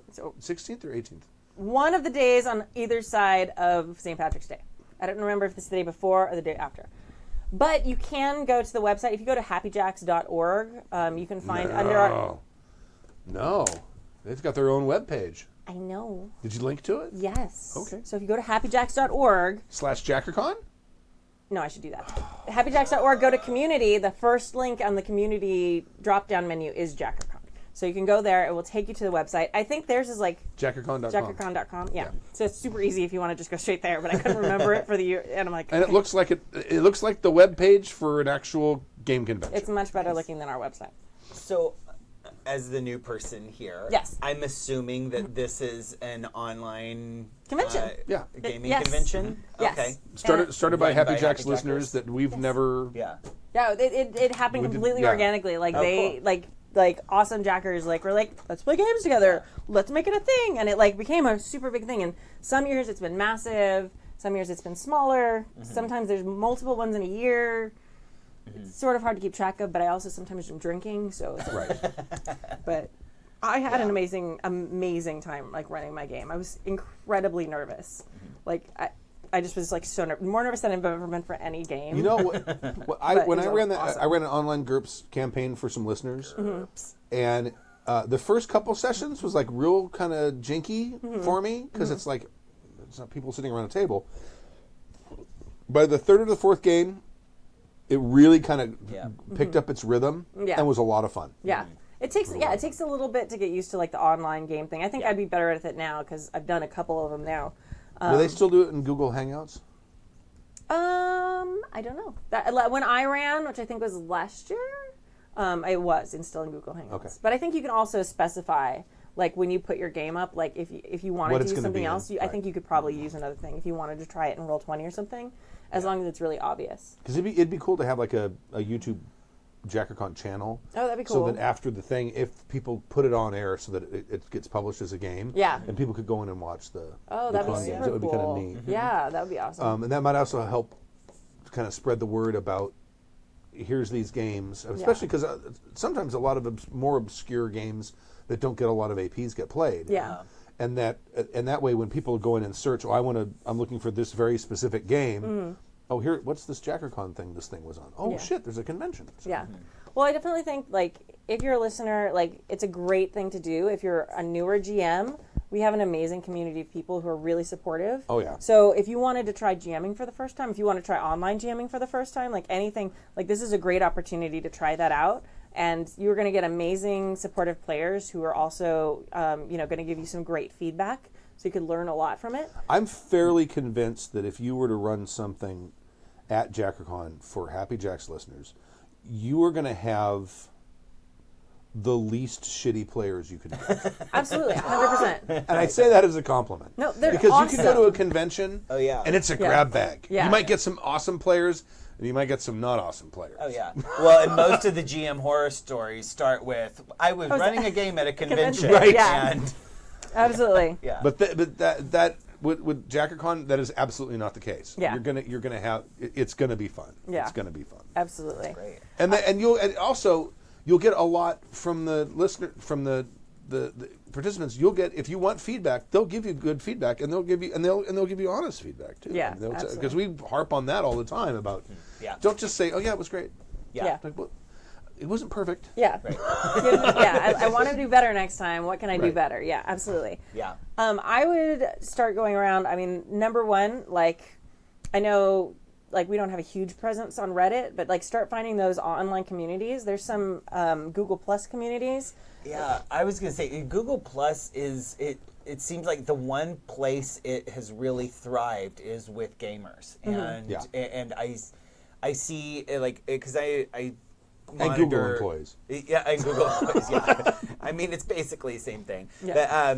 But I monitor a lot of the PBTA communities there and keep up with them and almost constantly, almost every few days, there's someone saying, "Hey, I'm starting an online game looking for players," or or here's a rundown of our actual play and stuff like that. So I think not only is it a magnet for players, but I think it also is attracting a lot of people who play online and video chat games. Yeah. And so that might be a great place to just spam all those different communities of saying, "Hey, if you want to run a game in this at JackerCon." Yeah. And Or there's- sign up for a game. And there's Yeah. 2,500 people that listen to this show. Yeah. So if there's someone up there that wants to step up and maybe start a Facebook group for JackerCon, if there isn't already one, or would be willing to administrate such a thing, I'm sure there's a Google Plus I'm sure. JackerCon group. And I I'm actually, sure that it exists. I actually wouldn't suggest making new groups for that. But Right. But you're going to reach the same people you're currently reaching with regular platforms. Like what you should do, you should start jumping in with. I know it's been posted like once or twice. I've seen it in the Happy Jacks. I'm not talking Facebook. about on our thing. I know. Yeah. But you have to. If you start that right now, you will have to start building from nothing. Right. So it's better right now. With the No, deadline I'm saying looming. go to DT Pints or whoever owns the JackerCon thing and say, if you want help, because he's overwhelmed. Yes. If you want help, make me an admin and I'll do it. 100%. Yes. That's what I'm talking about. Yeah. To get people to sign up for this upcoming JackerCon, though, the best thing would be have a variety of listeners go into communities that they've been parts of. If they're at zero have them now, post. they don't even have games they can put up as carrots. Right. But To say, hey, so and so's running this. So. absolutely. But say, hey, this is an online convention that's been going on for 14 years. If you'd like to sign up to run something. 14 years. But it's JackerCon 14. There's 2 or 3 a year. Okay, well, I guess we haven't even been on the air for 14 years. So that's No, we right. have not. So 14 different conventions. Next year we'll have been on the air for 10 years. 10 years. Oh, yay. That's awesome. It's very cool. It's super cool. Also, GMs. Gonna pull back my hair. Stay young. It'll be fine. Botox. We'll have a Botox party before the show. Right, yeah. Jesus. But yeah, like go Discord. Almost every Discord, like RPG, Twitch show has a Discord. Almost all of them have looking for a group forum. Right. So go through there. Someone go through Discord and spread the word. Say, hey, we're running this. Yeah. All the things. Yeah, there's a JackerCon Facebook page. Yeah. I'm looking at it right now. Someone just sent me the link. Yes. Thank you for sending me too. And there is a thing on here for February 8th about the upcoming one. Yeah. How many what do we got for 37 people like it, 40 people follow it. Yeah. That's one of the problems. Yeah. Yeah. Well, you're not gonna. You have to put a whole bunch of work into building up a separate JackerCon community. Sure. Yeah. And that's not really feasible, especially when it's Not in only this 2 amount times of a year. time, Yeah. Well, and so use those other channels. Use the Happy Jacks community pages. Yeah. I know you guys already do the forum a lot. Tweet that seems ridiculous, but there's a very active, incredibly active RPG community on Twitter. Absolutely. Yeah. And if use hashtags. Yeah, use hashtags ttrpg for tabletop RPG, RPG. Mention it. Say at different DMs and GMs that you like. Hey, would you like to run a game for this? This is super cool. So stuff like that. That's really how you're going to start having it spread. Or say, hey, retweet. This is a thing that's happening, and then it will sort of come out from there. Yeah. And tell or post it on the Happy Jacks 100%. Facebook page as well. Absolutely. And, that's not we locked should do down. that. Yeah. No, anybody can post, especially in the community page. Okay. So, but we'll also try and do the thing. If Yes. you send me a graphic too, that'd be super cool. If there's a graphic I can grab. I'll just look on the website. I think there's a graphic I can grab there. So We will try JackerCon.com or happyjacks.org/community. No, it's not a separate page. You go to happyjacks.org and then click the community menu thing, and it's right there. It might go to happyjacks.org/community. They might go to the same place. Okay, maybe. I'm not sure. I'm not sure. This is what happens when multiple people work on the web page. Did you do that? I I'm don't know. Did you do that? all about short URLs Yeah, I know. Yeah. because they're easy to remember. Yeah. All right. Yes. So there. And run a thing. If you're listening to this right now, go sign up and run a thing. Yes. I'm going to try. I need to do that. Maybe I'll run another PBTA game. I would. Ooh, yeah. I would. But you're running a bunch of games already. I'm mixing 2 CDs that have to be done by the beginning of Fair. April. Yeah, that's a thing. That's the thing you're doing. Then I haven't even finished the first mixed pass yet. So. If it's on that St. Patrick's Day weekend, I'm on a work trip. So. But it lasts a week Yeah. Oh, okay. And All then, right. yeah. usually. Okay. Let me see if they have the dates. It's not all on the same day. Yeah. I'll have to take a look. Maybe I can. That would be awesome. Where is JackerCon? I'll run Monster Hearts. Yes, you will. You'll run the shit out of It Monster Hearts. runs. Did I say what? March 11th through the 25th. JackerCon 12 begins March. No, that's 2017. That's Everybody Gets to Be a Ninja. That's a different one. Okay, JackerCon. They haven't even updated the web page. Well, I don't even see it on here. It says JackerCon 14 begins, but there's no blurb for JackerCon 14. Not that I'm... Yeah, that was at Subterranean Paradise, right? Yeah, I'm not even seeing that. I think you need your own, what is it, sultana of organization and promotion. Yeah. You know, but I think a lot of things like that, they have to have that one person who's like endlessly promoting the, Right. what do you call it? The annoying cheerleader. Also constant applicable, annoying cheerleader. accurate. Yes. You do have to have that person who is persistent and just won't let it go and constantly getting it up there. Yep. See how Adam says that as positive things? How did I not say it was a positive thing? I'm just pointing that out. I Just never pointing said that it wasn't out. a positive thing. Hopefully my husband's to. listening. I used to do Positive. it. Positive. I used to Won't do let it. But it's a go. lot of work. I know, it's a lot of work. You get burnt out, and that's It- you get burnt out. You do, absolutely. And most kinds of online communities I've been a part of, the burnout is severe, and especially on that one person who is driving the whole movement. Why do you think the epoxy boggards don't do like one outside gig a year? And skipped an entire year of CD production. Yeah. Yeah, I highly suggest if you are doing like social media stuff, there's a bunch of scheduling apps out there that really help. So then those are like the best thing because like every Hootsuite. Hootsuite I does love it. Hootsuite. Hootsuite limits you now and it's free programmed to only 3 things though. I have one called Crowdfire that I use. I think I pay like $5 a month for, and I can post to endless things, and it's super cool. There's also If This Then That. Is that still out there? I don't know. There's a ton of different ones. So look for the one that If This fits Then you. That is fantastic because it monitors. You can monitor a thing, whatever your thing is. Yeah. And if you post to that, you can go into it and say, copy this post to this and this and this. It's a fantastic. It basically makes use of a shit ton of APIs. Yeah. So that you can go in and basically program and say, if I post something to Twitter and it contains this, Yeah. copy that to all these other platforms Yeah. or whatever. I mean, that's there's a great. lot of stuff you can do with That's really cool. it. IFTT, IFTT.com, I think is what it is. IFTTT, maybe. I don't know. Yeah, But there's yeah. a lot of them out there, but like for me, like I usually sit on Sunday night and I just program the stuff for the week for all the games so that they don't get missed.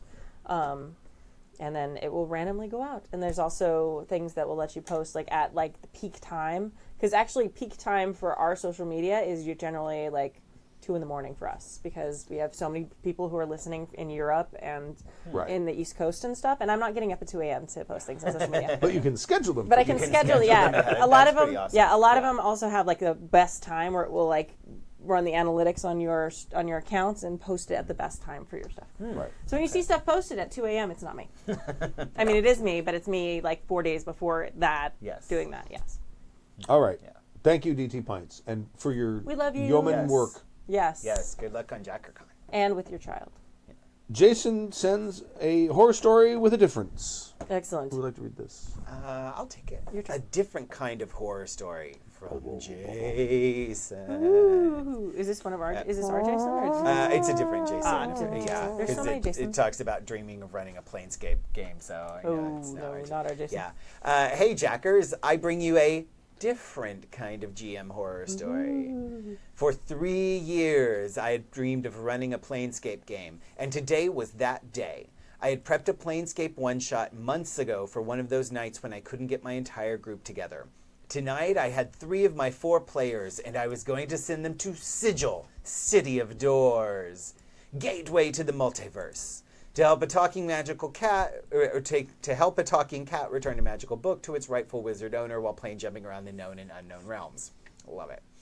The game started off well enough. I got them to Sigil and dropped the first hook in their laps. They reluctantly agreed to help the talking cat. Sorry. That was I found a theremin.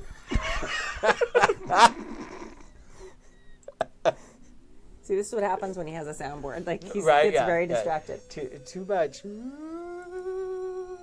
He likes theremins. You can actually control it. Oh, yeah. What? Oh, yeah. Oh my god. Oh That's my amazing. God. So.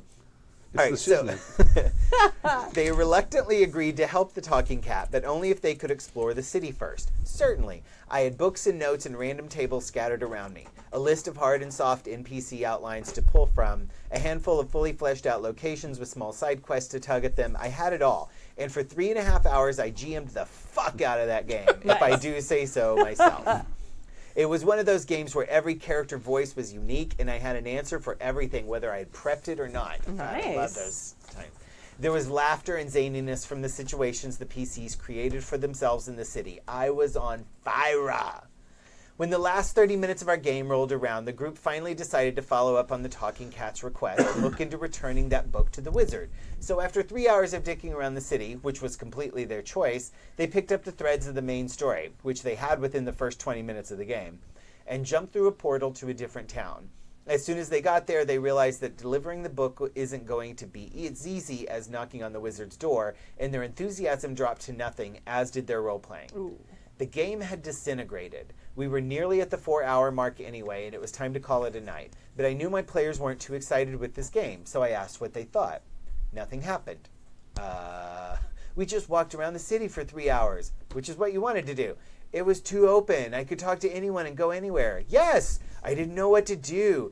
Weird, because you followed up on every stupid little side quest I threw at you, killing the guards after witnessing a civil misunderstanding, trying to sneak your way into a feast hall without an invitation, and answering riddles at the night market for mysterious items.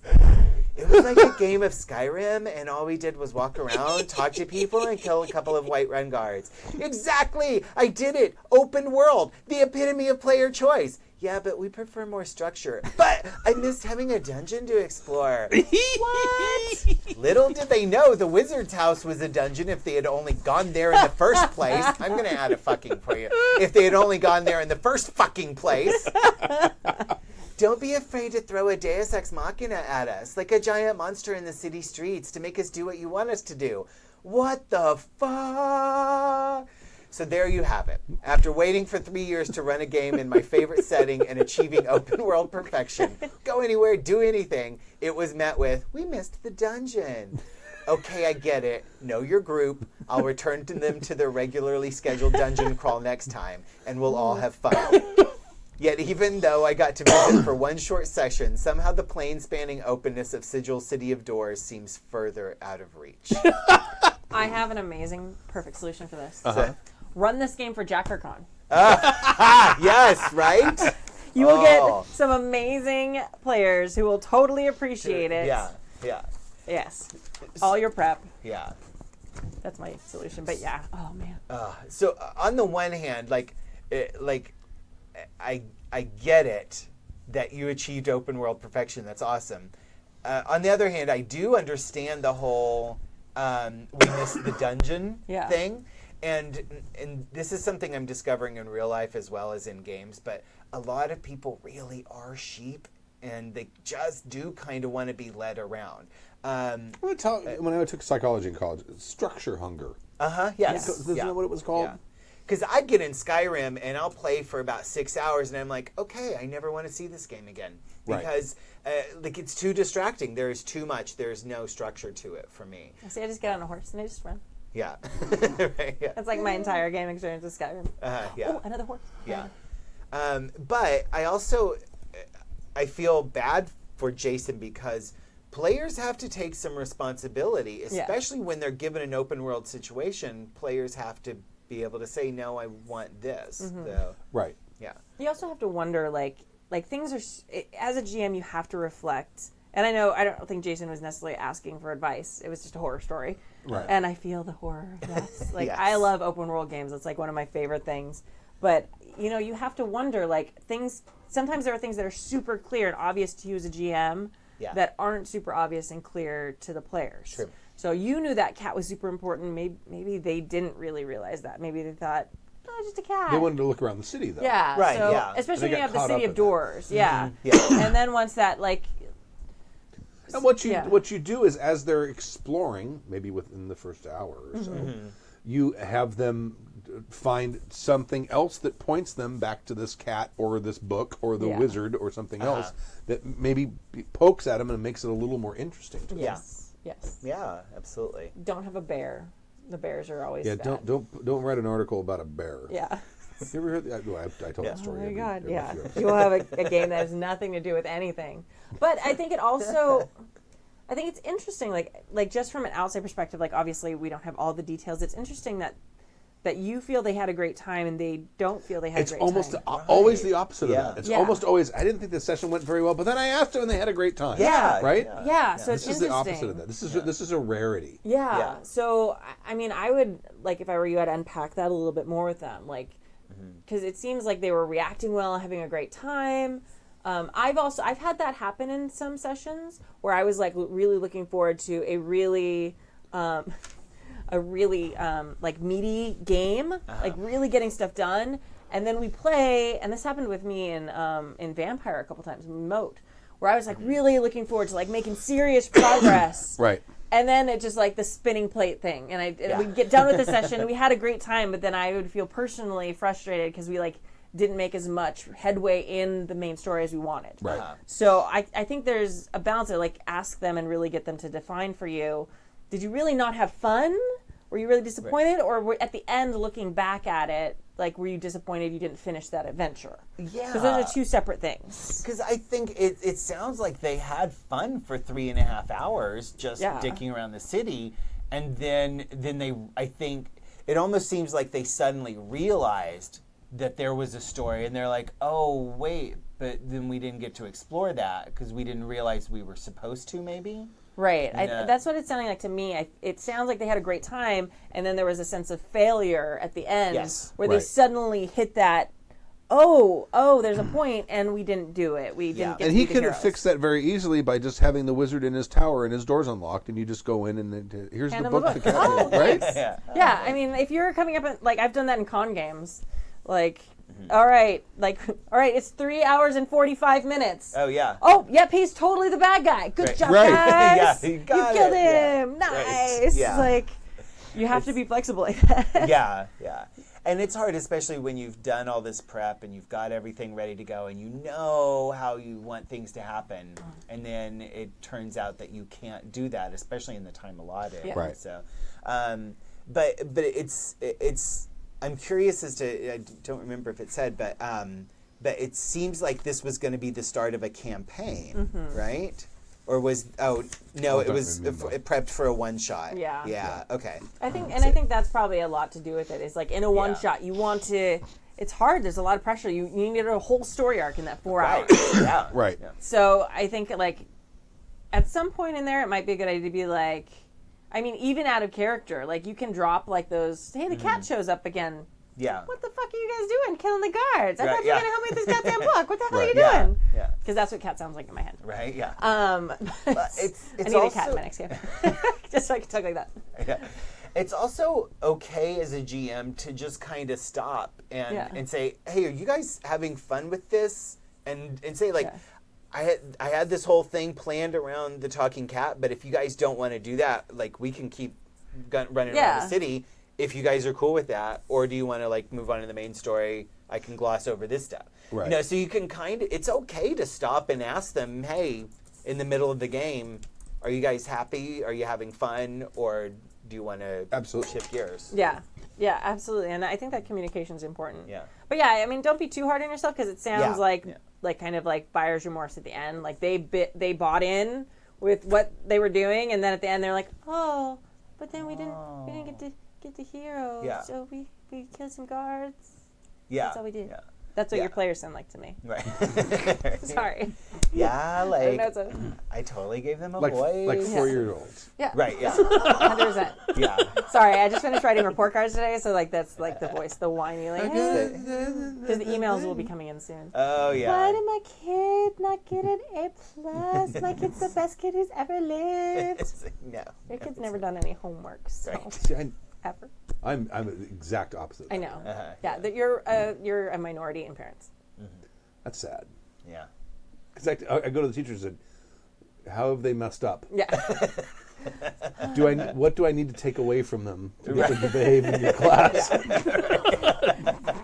How do I inflict pain upon them? Here's for my you? email address and cell phone. You have any problems, you call me. yeah. I'll take care of it. Right. Yeah.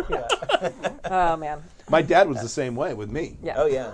Oh yeah, like if I ever got I was one of those kids, but if I ever got like a C, you know, because like as long as I got like a B+ or above, everything was fine. But if I got like a C, Dad would be like, "What did you do?"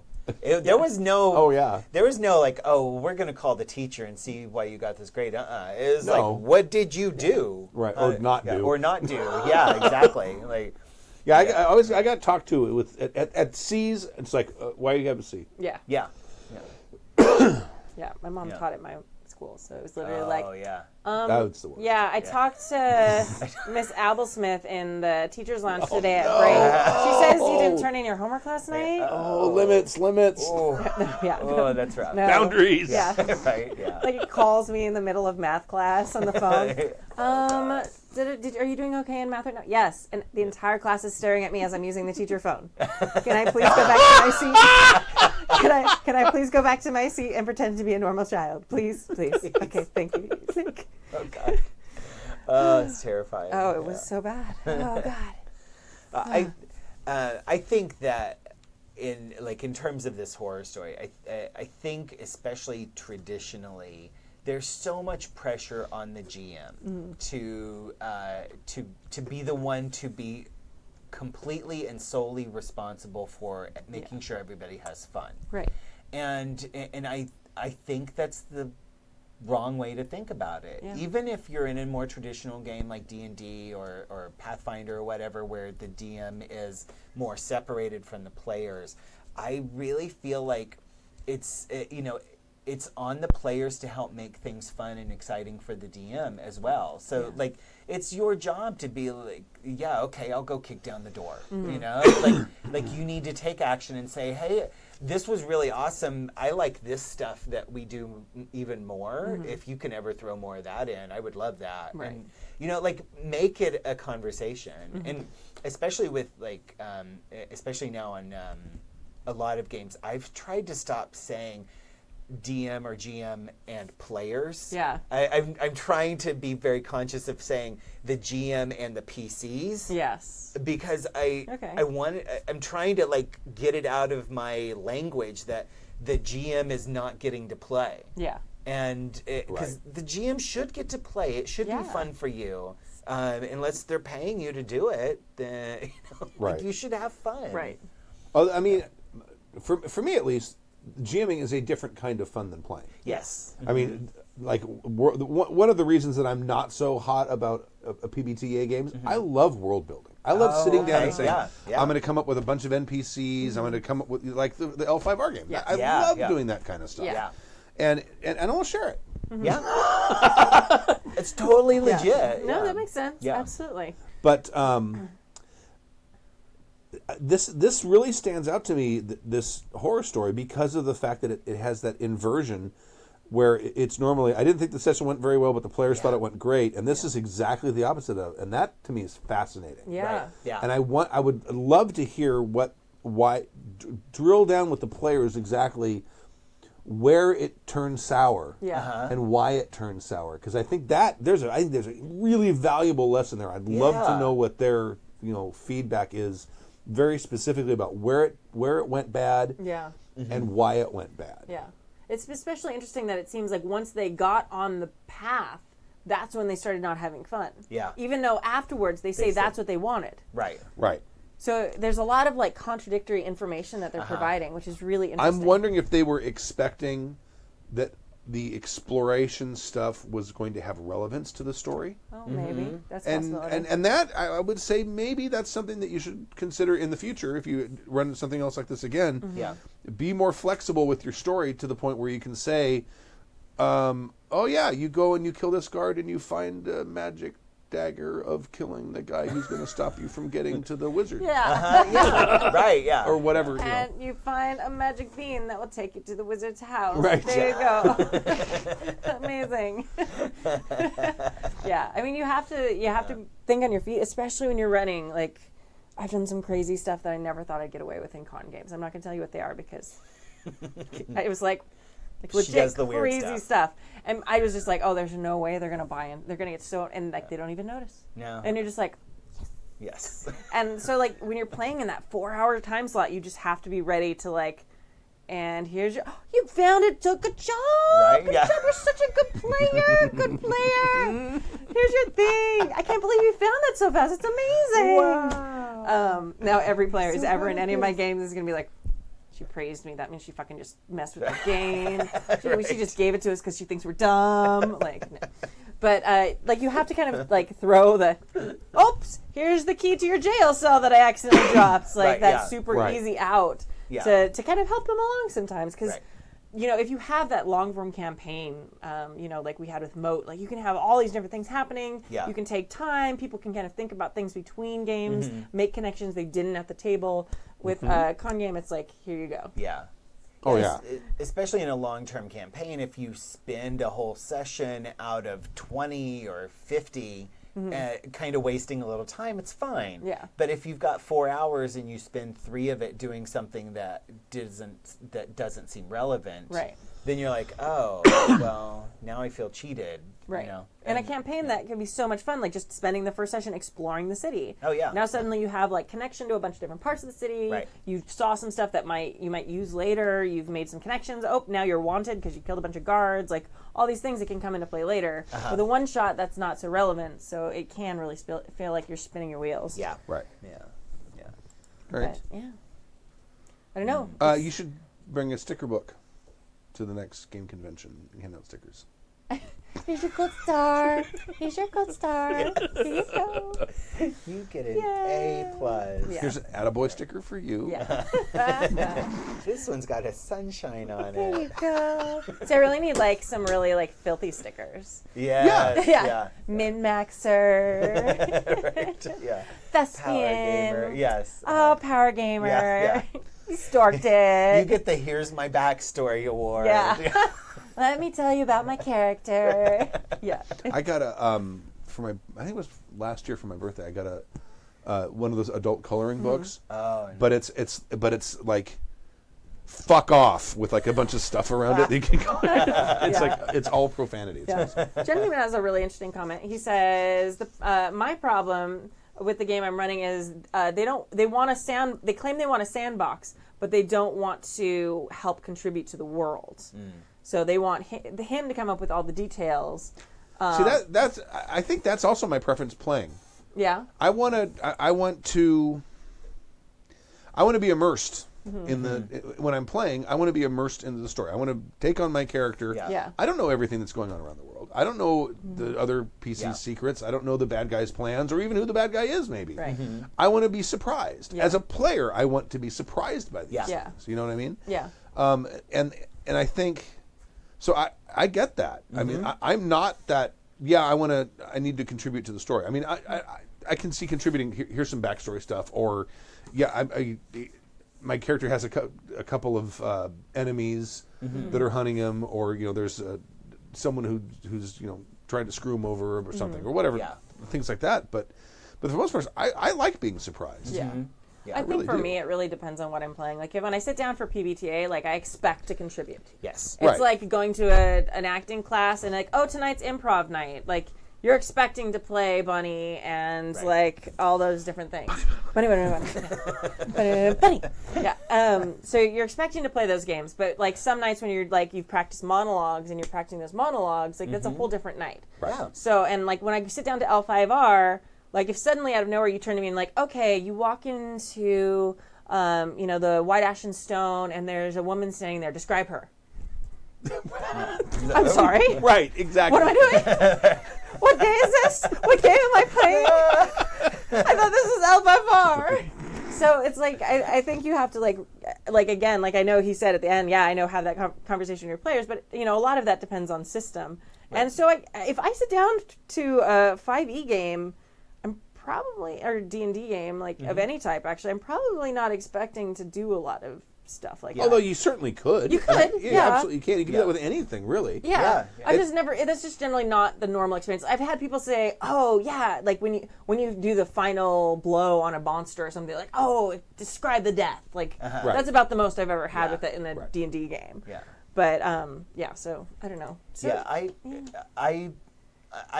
I'm fairly flexible. I really like the immersion, especially in more traditional systems. I like to just be like, okay, here is my whole character, and I'm only responsible for this, and the GM tells me everything else I need to know. Right. It's great. Yes. Because I get obsessed with my characters, and I love them, and I'm like, You do. My character. And they're 8-packs. Yes, and they're 8-packs. And so, like, I want to just focus on that. And I don't want to think about, what does that castle look like? I want to be thinking about, like, what's my next sphere going to be? Or, And how your character's reacting to that castle. Yes. Mm-hmm. Like I want the GM sometimes to describe it to me so I can think, okay, as a character, how am I... am I impressed by this? Have I seen these before? Does it remind me of home? Like, whereas if suddenly I'm put on the spot to describe it and I'm not prepared for that, like PBTA, like you're ready for it all the time. Right. Like suddenly you're like, and you suddenly are like stumbling to come up with stuff. Or, I mean, unless you're like, that's your normal culture at the table. But even then you're like focused more on creating it than you are thinking about the reaction your character would have. Right. Yes. Yeah. Catch it. But yeah, I think I'm pretty willing to buy in at either extreme or a hybrid of in between. Because like if I'm in an L5R game and they're like, okay, you see this woman at the bar, describe her. I'll be like, oh, okay, she is, and I'm ready to jump in because I'm always thinking about those things anyway. Because like my brain is very visual, so I hear you describe something, I'm immediately thinking, okay, who's the actor that would play this character, and what's the costume they're wearing, and that's what I do. Yeah, exactly. Yeah, because especially my training as a costume designer, like I'm visualizing characters, and so I'm always happy to do that. But it's sometimes so nice to just have the GM just say, this is exactly what you see, and I'm like, oh, I think that's really great because it feels like this. And like, that's great. And, I am okay with that either way. Yeah, and you can do open world games like that. Like it's a lot of work on the GM's part. Yes. But generally, when I run con games, and I haven't run PBTA at a con, but I run my Wild Talents game, it's usually like that. Like I've created the whole sandbox. I generally have maps and stuff of the different areas. Like so, it's like everything's been created. There's sometimes I have to make stuff up because they go a place I was like, oh, all right, I'm going to make this interesting. This is Bob. Bob is cool. Right. Now they're not in the sandbox; they're at the jungle gym. Yeah. Well, it's still in the sandbox. It's just the part that the cat peed in that I wasn't thinking they were going to go there. So, and yet they pick why up would the you go club. Ooh, almond roca. Why would you go there? All the other clean parts of the sandbox. Look, this place is like nicely like raked and nice and ready for you. Oh no, the cat pee place. That's what you get. Right. Yeah. So yeah, but sorry. Here's the dirty 5-year-old Lego. Now it's a spaceship. Like it's a fantasy game. Yeah. Right. Yeah. So I think it's important to not like categorize things as, oh, I've planned it. It's not open world. Yeah. Like everything in Skyrim is planned and programmed and there. Oh, sure. So like you can have a super planned, you can also have a not super planned open world, and both work. But yeah, I mean, you've got to talk to your players and see if that's what they're into. Yeah. Yeah. I love that, but not everybody does. No. Right. Yeah, it's true, and I think that's one of the hardest parts about tabletop gaming is getting everybody on the same page and expecting the same thing from the game, and both the GM and the PCs. Like, there's you've got to have that conversation. We talked about this a couple of weeks ago with the social contract thing, and it's sort of an extension of that, of saying, this is what I want to do with this game. Yeah. And I think it's okay as a GM, and especially the more traditional the game, the easier it is to just say, like, look, this is the tone I want. This is the kind of story I want to tell. If you're into that, cool, come play with me. If not, maybe this isn't the game for you. Yeah. And so, but especially in more traditional games where the GM is doing this massive amount of prep, it's okay to say, this is the game you're going to play if you want to play it. Yeah. And if they don't, then that's up to them, and they can bow out if they don't feel like they're going to enjoy it. Yeah. And that whole social contract thing is on like ramped up to 11 when it's a one shot. Because you're trying to get everybody on the same page and going the same direction in a very finite amount of time. So that makes it hard. It makes it even harder. Like everything's just like more stressful in a crunch situation like that. Yeah, absolutely. Yep. All right. All right. Thank you very much. Are we done? Yeah. Who is this from? That was from Oh, that was Jason. Jason. Jason. Thank you very much, Jason. Yes, Jason. we talked about that a lot. And thank you for sharing. And yeah, like right back, if you get more feedback from your players, I'd be super interested to hear. I would Yeah. love to know hear. where they felt it went sour and Yeah. why. Yeah. I would love to know that. Yeah, Yeah. that'd be very interesting. Absolutely. Yeah. All right. Cool. Moment ended then. Okay. Okay. It's almost 10 o'clock. We did good. We Wow. only had 3 emails. We talked forever. What? I said we only had 3 emails and we talked forever. Right. I have one job on this ship, and it's a stupid job, but I'm gonna do it. Thank you for joining us for season 21, episode 8. Computer, 8. thank you for joining us on season. Thank you for joining us on season. Yeah, go ahead. A Happy Chicks RPG podcast. My name's Stu. My name's Kimmy. My name is Adam. And we'll see you next week. Don't forget tomorrow, One Shot Saturday. And then Sunday we got a game, and Monday we got a game, and Wednesday we got a game. And then we'll be back with you next Friday. And then we'll be back for with you this. next Friday. Yeah. Do the And then thing. Fair starts soon. Yup. Thank you very much. We'll leave with a song. Yep. Bye.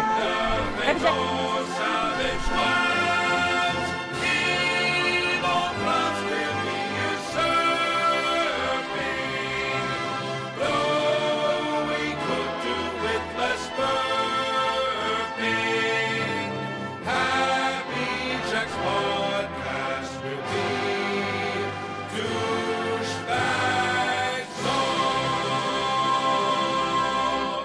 Look at the coffin with golden handles. Isn't it grand, boys, to be bloody well dead? Let's not have a sniffle. Let's have a bloody good cry. And always remember, the longer you live, the sooner you bloody well die. Look at the flowers, all bloody withered. Isn't it grand, boys, to be bloody well dead? Let's not have a sniffle, let's have a bloody good cry. And always remember, the longer you live, the sooner you bloody well die. Look at the mourners, eyeing the silverware. Isn't it grand, boys, to be bloody well dead? Let's not have a sniffle, let's have a bloody good cry. And always remember, the longer you live, the sooner you bloody well die. Look at the preacher, a bloody drunk pederast. Isn't it grand, boys, to be bloody well dead? Let's not have a sniffle, let's have a bloody good cry. And always remember, the longer you live, the sooner you bloody well die.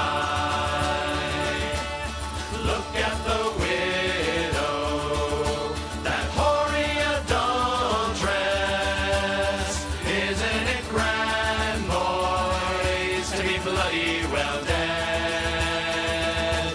Let's not have a sniffle, let's have a bloody good cry. And always remember, the longer you live, the sooner you bloody well die.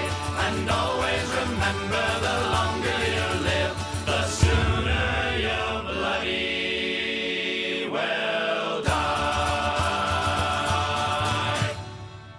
The preceding program has been a presentation of the Angry Folk Media Empire.